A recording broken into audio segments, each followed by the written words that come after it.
অতীতের থেকে আগামীর ফ্যাসিজম আরও ভয়াবহ হবে বলে মন্তব্য করেছেন জামায়াত ইসলামীর আমির ডাক্তার শফিকুর রহমান। সংসদে বিরোধী দলের কণ্ঠরোধ করা হচ্ছে অভিযোগ করে তিনি আরও বলেন, নিজেদের ইচ্ছেমতো সংবিধান সংশোধন করে ফ্যাসিবাদী কায়দায় দেশ চালাতে চায় বিএনপি সরকার।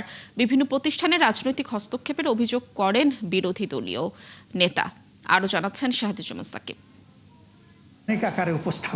মগবাজারের আলফালা মিলনায়তনে জেলা ও মহানগর আমির সম্মেলনের আয়োজন করে বাংলাদেশ জামায়াতে ইসলামী। প্রধান অতিথি হিসেবে যোগ দেন বিরোধী দলীয় নেতা ও জামায়াতের আমির ডাক্তার শফিকুর রহমান। এবং যদির কোনো অবকাশ নাই। এ সময় বিগত নির্বাচনে অন্তর্বর্তী সরকারের যোগসাজশে ইঞ্জিনিয়ারিং হয়েছে বলে অভিযোগ করেন বিরোধী দলীয় নেতা। এই নির্বাচনকে সুষ্ঠু হতে দেওয়া হয়নি। আগামীর অগ্রগতির ভিত্তি আনোয়ার ইস্পাত, স্ট্রংগেস্ট স্টিল সিন্স 1978। এখানে ব্যাপক ইঞ্জিনিয়ারিং করা হয়েছে। ইন্টারিম গভর্নমেন্টের একজন উপদেষ্টার মুখ থেকেই তার স্বীকৃতি এসেছে, তিনি প্রথম রাজসাক্ষী। এই ধরনের ইলেকশনই শেষ ইলেকশন নয়। এই মার্কা ইলেকশনে 2008 সালেও হয়েছিল। এখনও যদি কেউ এরকম করে থাকেন এবং যদির কোনো অবকাশ নাই, ইতিমধ্যে তা প্রমাণিত, তাহলে তাদের পরিণতিও ভিন্ন কিছু হওয়ার কথা নয়। নিজেদের মতো করে সংবিধান সংশোধন করে সরকার ফ্যাসিবাদী কায়দায় দেশ চালাতে চায় বলেও মন্তব্য করেন তিনি।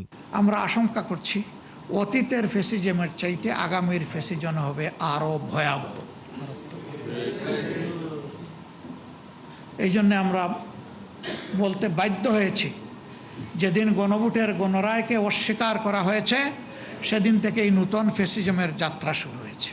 তার দাবি, সংসদে বিরোধী দলের কণ্ঠ রোধ করা হচ্ছে। সংসদে ন্যায্য বিষয়ে কথা বলতেই দেওয়া হবে না, কথা বলতেই দেওয়া হবে না, তখন আমাদের জায়গা থাকে রাজপথ।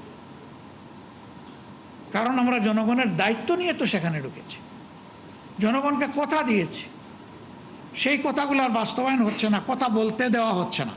বিভিন্ন রাষ্ট্রীয় প্রতিষ্ঠানে রাজনৈতিক হস্তক্ষেপের অভিযোগ তুলে তার নিন্দা জানান বিরোধী দলীয় নেতা।